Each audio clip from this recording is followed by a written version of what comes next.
Nuevamente jóvenes de la materia de sanidad animal, continuamos con la programación de nuestras clases y cumpliendo el contenido de la materia. Hoy vamos a tratar sobre medidas de apoyo para el técnico y el criador.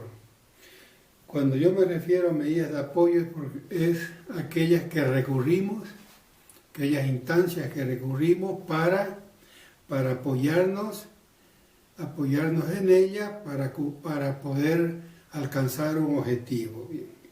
El objetivo de esta unidad a la que me refiero, medidas de apoyo, el objetivo es que ustedes, los estudiantes, tengan el conocimiento para saber cuándo y cómo recurrir a estos medios, cuáles son estos medios, el laboratorio, los biológicos, los medicamentos y las vías de aplicación de estos para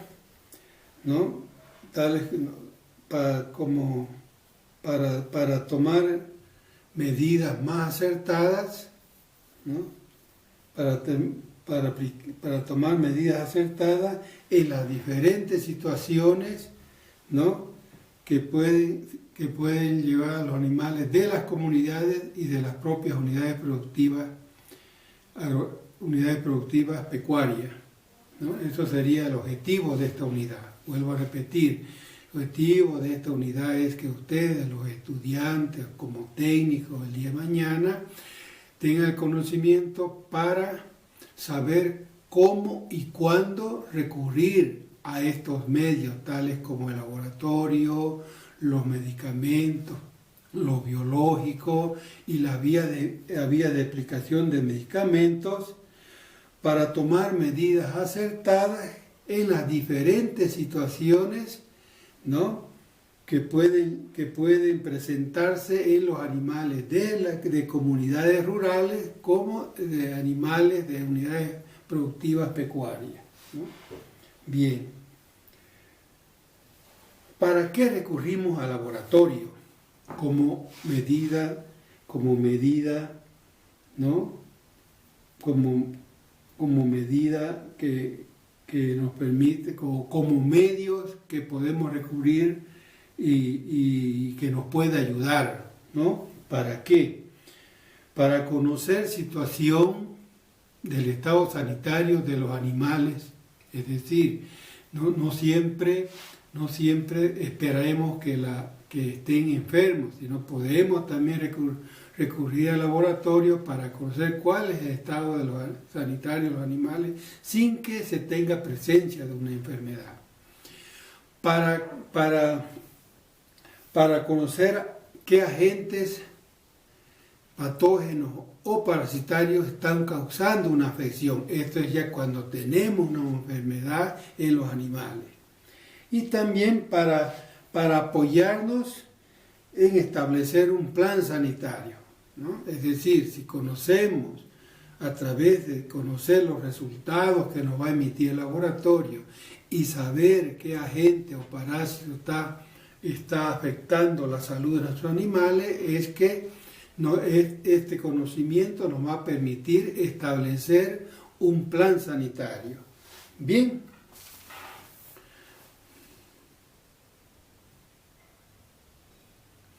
Tenemos los objetivos. Bien, hoy vamos a tratar del laboratorio, Es decir, como nos apoyamos, decíamos, en tres instancias: el laboratorio, en lo biológico, en los medicamentos y las vías de aplicación de medicamentos, Bien, hoy primeramente vamos a tratar del laboratorio, Bien, ya señalé para qué nos sirve el laboratorio. Nos sirve, vuelvo a repetir, para saber cuál es el estado de salud de nuestros animales, para conocer cuál es el agente causal, El agente causal o patógeno que está causando una afección o parásito. Y conociendo estos resultados, nos va a permitir establecer un programa sanitario dentro de la unidad de producción o en una comunidad que X que pudieran ustedes el día de mañana estar trabajando.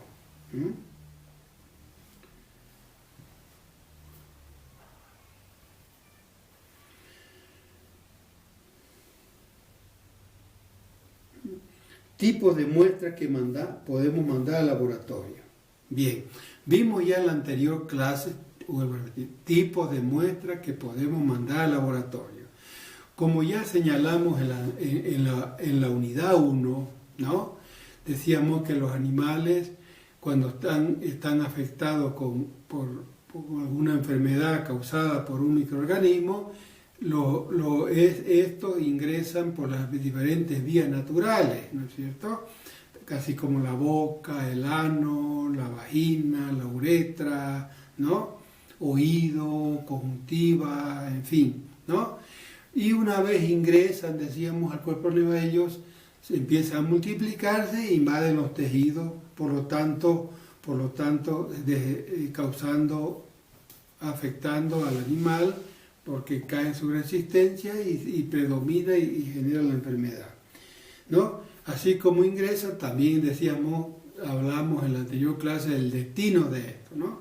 Es decir, que ellos una vez llegan, causan la enfermedad, pueden causar la muerte o estos animales se convierten en portadores, por lo tanto, mientras ellos están en periodo de incubación o en transcurso o en la afección de la enfermedad, estos microorganismos que han causado esta enfermedad van a ser liberados a través, decíamos, de las secreciones y excreciones, ¿no? Por lo tanto, cuando yo hablo de tipos de muestras que se pueden mandar al laboratorio, podemos señalar la siguiente. Si son excreciones, son las heces y la S y la orina, porque se excretan, eso quiere decir, se recuerdan también que hemos hablado también de términos y definiciones, que excretan, ¿no? Porque se excretan.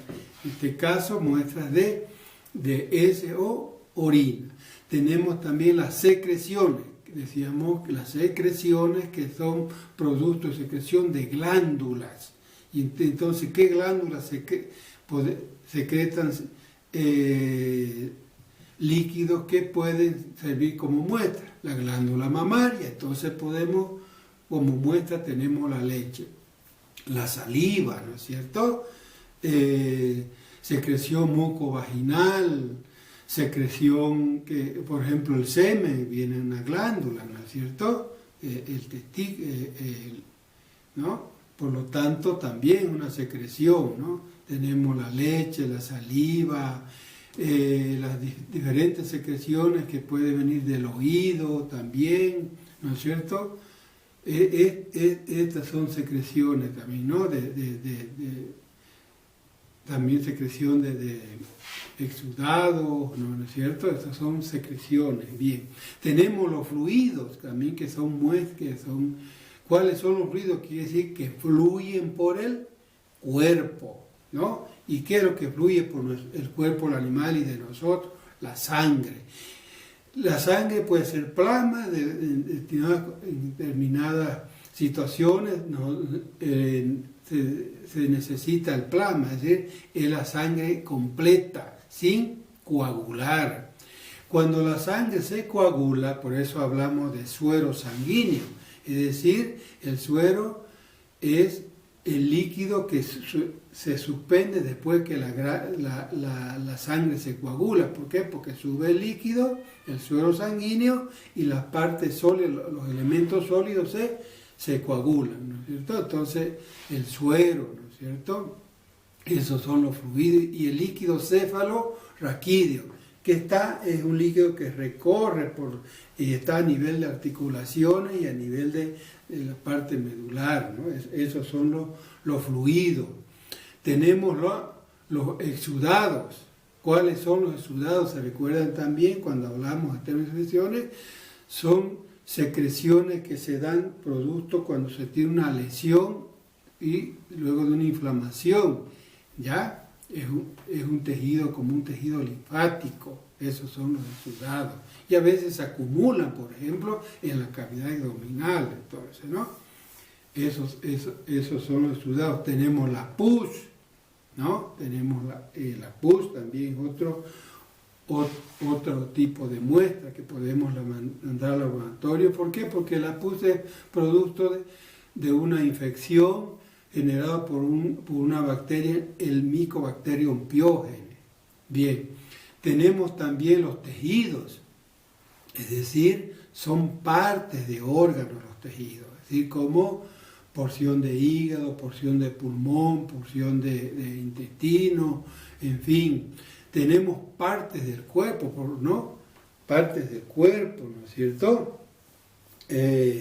Por ejemplo, a ver, si un animal muere con sospecha de rabia, yo no voy a retirar el cerebro. ¿Por qué? Porque hay enfermedades, como hemos señalado también, que están clasificadas como zoonóticas. Ustedes saben cuáles son las enfermedades zoonóticas, son aquellas enfermedades que tienen el potencial de transmitirse entre los animales y de esto al hombre. Y clasificamos también los organismos para hacerles recuerdo entre los no patógenos, poco patógenos, muy patógenos. Y en este caso la rabia el virus de la rabia es un microorganismo altamente patógeno. ¿Por qué? Porque lleva a muerte, así como otros más. Por lo tanto, muchas veces, no siempre, cuando uno sospecha de una afección, una enfermedad altamente peligrosa, entonces uno puede llevar al laboratorio partes de la estructura del cuerpo. En este caso de rabia podríamos ser la cabeza completa, por ejemplo, en fin, el carbunco hemático, que es el antrax que se llama, ¿no? Y en fin, entre otras, ¿no es cierto? También no solamente al laboratorio podemos mandar tejidos corporales o secreciones o excreciones. También podemos apoyar nuestra situación, porque el laboratorio es el mejor medio y el que mejor nos puede ayudar. A veces podemos mandar alimentos, podemos mandar agua, podemos sacar muestras también del ambiente donde han estado los animales, en fin. O sea que no es solamente nos vamos a recurrir a las muestras de tejidos de las partes del cuerpo del animal, también podemos complementar muchas veces con alimentos, agua y de ambiente, en fin, ¿no? Bien, una vez hemos determinado sacar una muestra, determinado recurrir al laboratorio, considerando los objetivos, buscando conocer, ¿no? El cómo y cuándo, es decir, el cómo sacamos, el cuándo se nos presenta la necesidad, a eso me refiero. Entonces, una vez hemos determinado la necesidad y la importancia de tener que llevar al laboratorio un tipo de muestras de las que ya hemos mencionado, ¿no? Nos corresponde hacer la colecta. Bien, la colecta de la muestra. Nosotros buscamos que cuando hacemos una colecta, esa muestra debe llegar al laboratorio en su estado natural, es decir, que no debe sufrir ninguna modificación, debe mantenerse en su buen estado natural, de cualquier de los tipos de muestras que hemos señalado, ¿no? Y para hacer la colecta, tenemos dos formas de colectar, una forma directa y una forma indirecta. La forma directa es aquella que hacemos directamente del animal, es decir, sacamos de forma directa del animal. Y la forma indirecta es cuando hacemos de determinadas muestras, no de todas, no de todos los tipos de muestras, cuando el animal lo expulsa, es decir, fuera del cuerpo del animal. Entonces, eso es la diferencia en forma que podemos hacer en el animal de forma directa, como también en forma indirecta. Directa es cuando colectamos la muestra directamente del animal, de acuerdo tomando en cuenta el tipo de muestra que vamos a sacar. Indirecta es cuando colectamos la muestra, producto como resultado de que expulsa al animal, es decir, vuela el animal, ¿no? Que ya lo ha expulsado el animal, ¿no? Bien. Sin embargo, tomando en cuenta lo que he señalado, de que hay enfermedades zoonóticas, es decir, y lo repito nuevamente, que son enfermedades clasificadas, enfermedades zoonóticas son aquellas que tienen la capacidad de transmitirse entre animales y de estos al hombre. Y entre estas enfermedades zoonóticas hay unas más peligrosas que otras. Por eso hablo aquí, vamos a continuar señalando, entre los cuidados y precauciones que debemos tener para colectar la muestra.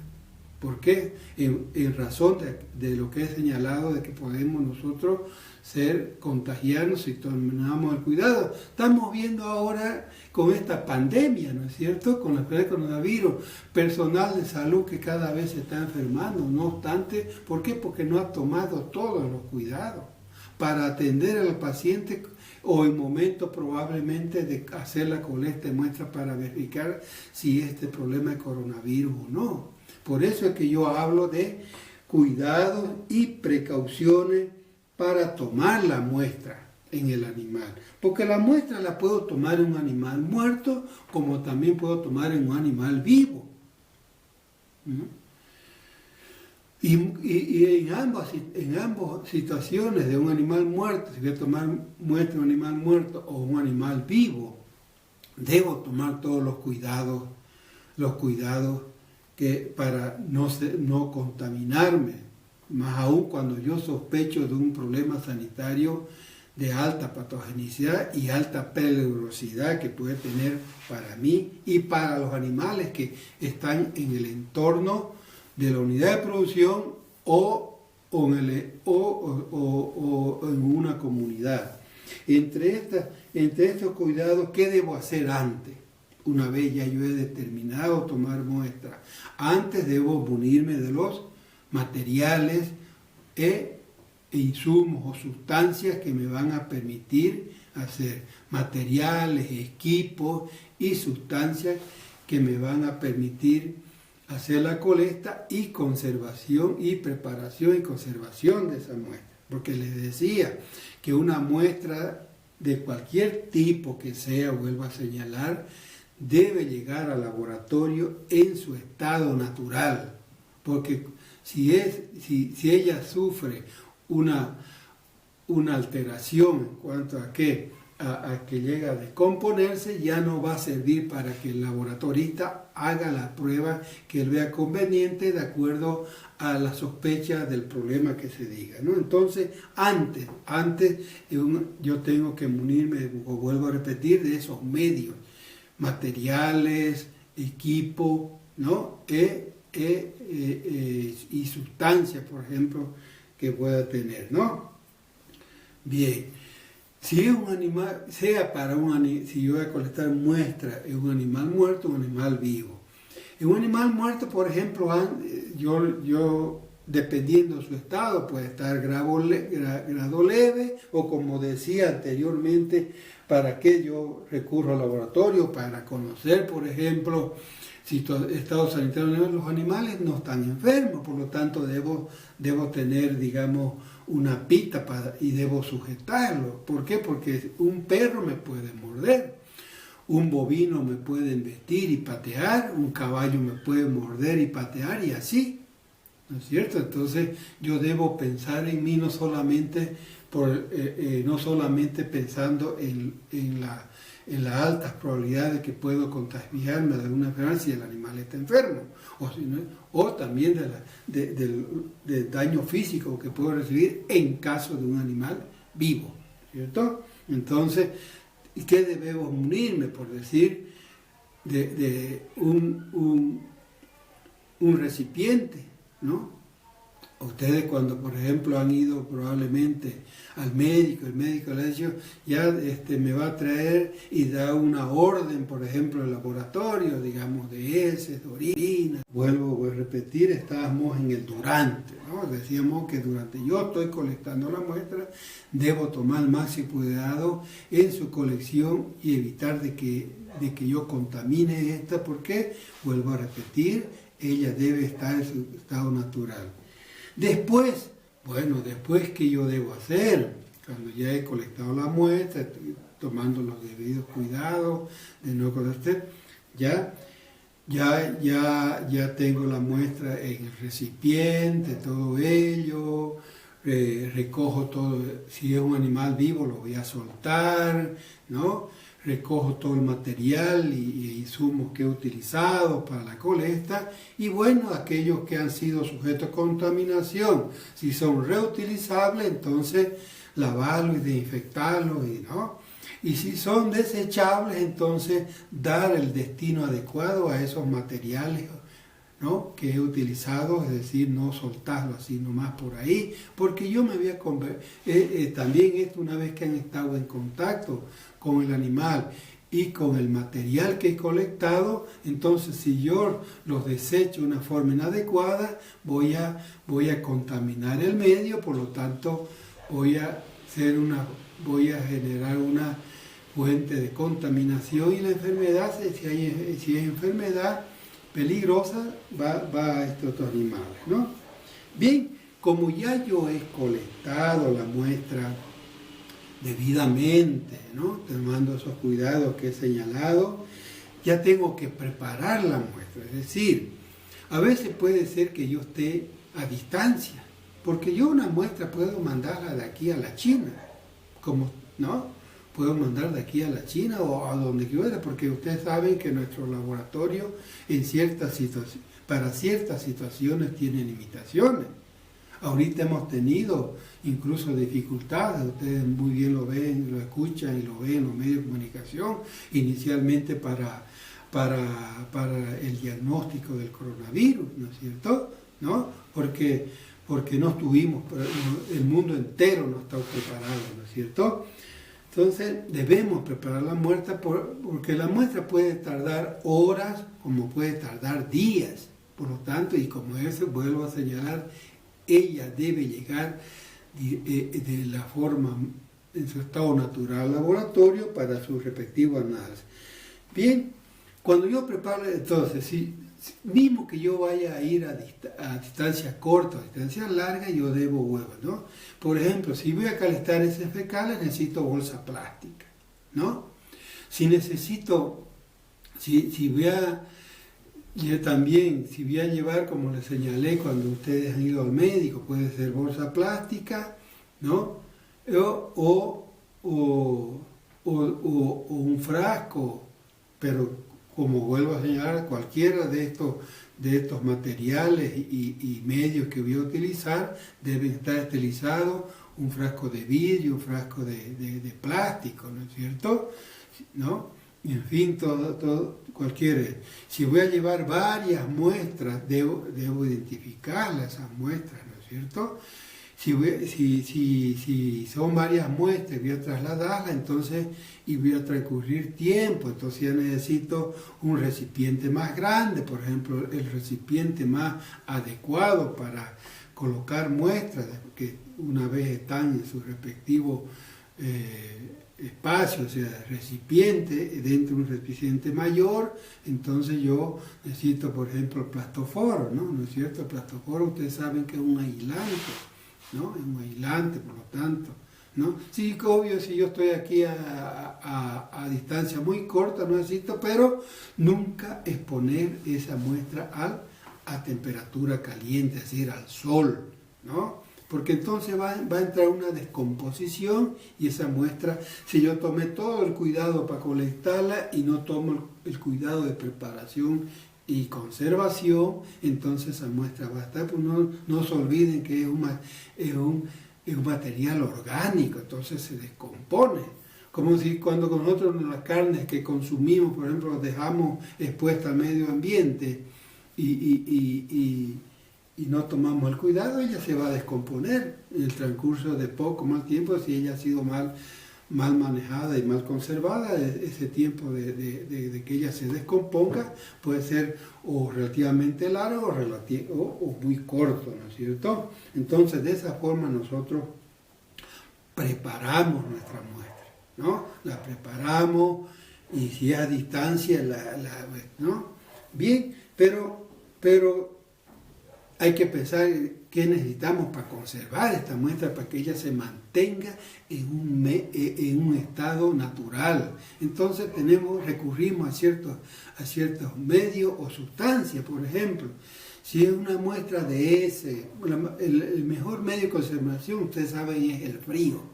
Es decir, entonces, si yo tengo una muestra o varias muestras en un recipiente, entonces las muestras están aislada en su propio, vamos a decir, envase, bolsa plástica, ¿no? Y coloco hielo, ¿no es cierto? El hielo entonces va a mantener frío. Tampoco no debemos congelar las muestras, porque entonces va a haber una precipitación, una alteración de las estructuras, ¿no? Y muerte en caso que busquemos la presencia de determinados microorganismos o parásitos. Entonces no debemos congelar. Por eso, si bien para ciertas situaciones se puede congelar, ¿no? Pero generalmente es mejor mantener en frío. Entonces, un recipiente, un plato folio, tengo la muestra dentro, coloco hielo y después tapo y lo protejo muy bien para que no haya salida ni entre el aire, ¿no es cierto? Entonces tenemos el hielo. Y hay otros medios, por ejemplo, el formol. La formalina al 40% debe ser más agua, entonces también se puede, pero para ciertos tipos de pruebas no hay necesidad. Yo a la leche no le voy a echar formalina, pero debo mantenerla fría.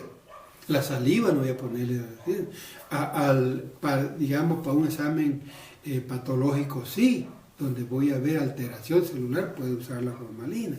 Y la formaldehído al 40%, yo utilizo una parte de más 9 partes de agua, ¿no? Es decir, por decir, si voy a usar 10 cc de formaldehído al 40%, debo usar 90 cc de agua. Eso quiere decir una por 9, ¿no? Bien. Y hay otros medios, por ejemplo, el suero fisiológico, ¿no es cierto? El suero fisiológico también es un medio de conservación. Y otros que son específicos para determinados tejidos y determinadas pruebas específicas para determinar ciertas enfermedades, ¿no es cierto? En fin, todo. Pero el frío es el mejor medio, el medio que nos permite, ya sea a distancia, ¿no? Cuando es a distancia, ustedes saben, ahora tenemos hielo en gel y hay otros medios que pueden conservar. El mismo nitrógeno también se convierte, pero eso va a depender de qué tipo de prueba o qué tipo de diagnóstico se va a hacer, ¿no? Entonces, una vez preparado, es conservado en los medios, en un recipiente, pues si estoy a corta distancia, bueno, mi único cuidado es de que no se contamine y no exponer al sol, que no se caliente esa muestra. Y llevo, porque acá en nuestro departamento, el laboratorio tenemos un laboratorio de diagnóstico veterinario que es Lidiveco, que está en el Senasá, en Quillacollo, ¿no? Entonces ahí hace las diferentes pruebas para Bien, ahora el envío. Una vez yo he colectado, he preparado las muestras y lo he puesto en un medio de conservación o los cuidados de conservación, yo debo enviar o remitir la muestra. Esto para finalizar, ¿no? Cuando yo hablo envío, si yo voy a enviar una muestra, no estoy yo llevando directamente. Esta muestra debe ir acompañada de una ficha en que esta ficha debe contemplar una información de ubicación, o procedencia del propietario, en fin, ¿no? Entonces esta muestra debe ir acompañada de una ficha ¿no? Una ficha en la cual ahí yo voy a poner ¿quién es el propietario, ¿no es cierto? ¿Quién es el propietario de esa muestra o de esas muestras, ¿no? Cuándo yo he colectado, a qué hora he colectado, especie animal, si es muestra de cerdo, si es muestra de ave, si es muestra de bovino, en fin, ¿no? Entonces, ¿qué especie animal? El lugar de donde estoy colectando, ¿no es cierto?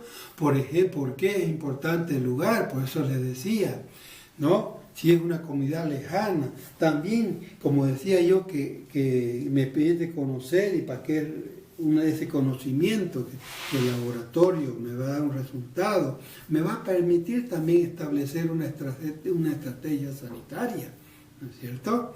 Me va a transmitir una estrategia sanitaria, de repente tenga a que someter a cuarentena, como estamos viviendo ahora, ¿no es cierto? Restringir el movimiento de los animales, en fin, así como ahora nosotros estamos, ¿no es cierto? Nos dicen no salgan, no salgamos, ¿por qué? Porque al salir y estar en contacto con más personas, pues corremos riesgos, y lo propio también en los animales, ¿no? Así también son medidas que se toman producto de un resultado a determinada afección, ¿no es cierto? ¿Qué más debe ir en esa ficha que yo voy a anotar ahí, ¿no? Bien, ya hemos hablado del propietario, la fecha, la hora, el lugar, ¿no es cierto? La especie animal, el tipo de muestra que estoy mandando, ¿no? Es decir, si es secreción, ¿no es cierto? ¿Qué va a tratar los síntomas que yo he observado al animal? Es decir, cuántos días han transcurrido, cómo son los síntomas, si hay fiebre, si el animal come, no come, cómo es su excreción, si hay secreción, en fin, todo ello, ¿no? Todo aquello que hemos señalado en la unidad 1, ¿no es cierto? Cuando hablamos de los signos, ¿no? Cuando hablamos de los signos, entonces voy anotando. Sospecha, o sea, de qué enfermedad sospecho, que es lo que se llama diagnóstico presuntivo, ¿no? De qué sospecho, por lo tanto, pongo, ¿no? Si, por ejemplo, si es ese, entonces estoy pidiendo un examen coproparasitológico, para conocer qué parásitos me está afectando, entonces puedo decir, requiere una prueba cualitativa y cuánto. En lo cualitativo me refiero.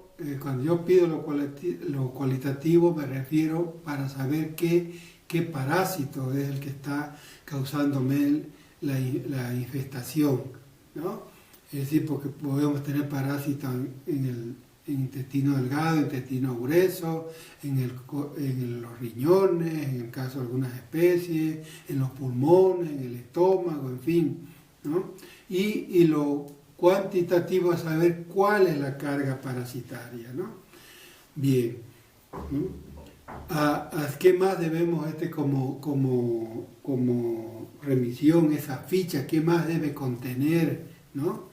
Decía yo, ¿no? Así como hemos pedido el coproparasitológico, voy a pedir, ¿no? He puesto que he señalado, he anotado como enfermedad sospechosa cuando yo remito, ¿no es cierto? Cuando yo remito la muestra, debe ir, digamos, cuántos días, cuáles son los síntomas, cuántos días que transcurre, ¿no? Los síntomas, ¿no? Todos los síntomas, entre ellos come, no come, si hay fiebre, no hay fiebre, en fin, ¿no? Todo aquello. ¿Qué más es poner si he hecho tratamiento, cuántos días he tratado, con qué he tratado, ¿no es cierto? En fin, todo lo que toda la información lo más completa posible yo debo darle al laboratorista. ¿Para qué? Para que él dirija mejor la prueba que debe hacer, dirija mejor el diagnóstico que va a hacer. Para eso yo acompaño la muestra con una ficha, anotando con la mayor información, ¿no? Referida al problema y lo que he hecho y no he hecho para controlar, por decir, la enfermedad en ese momento. Cuando yo llevo la muestra directamente al laboratorio, de forma directa, entonces el laboratorista va me va, aparte de aquello que corresponde hacer previo a entrar en relación al objeto de mi llegada al laboratorio, ¿no? El laboratorista va a sacar una ficha, ¿o no? un formulario, y va a empezar a hacerle las preguntas a uno, ¿no es cierto? Es decir, ya hace un requerimiento el más completo a aquello que yo le he acompañado en mi ficha o hoja que yo, ¿no? Cuando yo he remitido la muestra de una distancia mayor, y si yo, siendo, y he mandado con otras personas, ¿no es cierto? Ahí igual también aquello que he iniciado me va a decir quién es el propietario, el lugar donde viene la muestra, ¿no? Qué tipo de muestra es, cuando yo hablo qué tipo de muestra es, ¿no? De la que hemos señalado, de qué especie, ¿no? En fin, todo eso me va a preguntar, e incluso me va a preguntar mucho más, ¿no? Qué come, qué no come, cuánto come, en fin, todo va a ser un requerimiento informativo más completo, porque es muy importante a estos jóvenes darle la mayor información, sea que cuando yo envío la muestra o remito, cuando yo envío o remito, ¿no? Y es a distancia, va a transcurrir un mayor tiempo, ¿no? O cuando yo voy de forma directa, que ya con el caso del laboratorista me lo va a reseccionar la muestra haciéndome todas las preguntas necesarias para que él va a ir anotando a medida que me va preguntando una secuencia de acuerdo a la importancia, ¿no? Una secuencia de preguntas me va a hacer, y llegando al final, ¿para qué? Vuelvo a repetir, para que él tenga los elementos mejores y elija qué prueba va a hacer, ¿no es cierto? ¿No? La prueba que debe hacer, porque hay ciertas situaciones que nos permiten hacer diagnóstico y hacer diferentes pruebas, ¿no? Y en fin, ¿no? Y con esto doy por concluido esta primera parte, con lo que corresponde a las medidas de apoyo para ustedes los técnicos, para nosotros, y en fin, para todos los profesionales y criadores, ¿no? Y de esta forma nosotros logramos tener y tomamos medidas más acertadas, no hacemos gasto menos uso. ¿Por qué? Porque vamos conociendo mejor, en caso de alguna afección, que agente está causando el problema, la afección. Yo voy a saber elegir el medicamento, voy a saber las medidas que voy a tomar más acertadamente, en fin, y por lo tanto me va a permitir controlar mejor más luego la enfermedad y evitar que ésta se vaya a difundir más allá del espacio donde se está presentando. Bien, jóvenes, con esto culminamos esta clase y les agradezco mucho. Hasta la siguiente martes de la siguiente semana.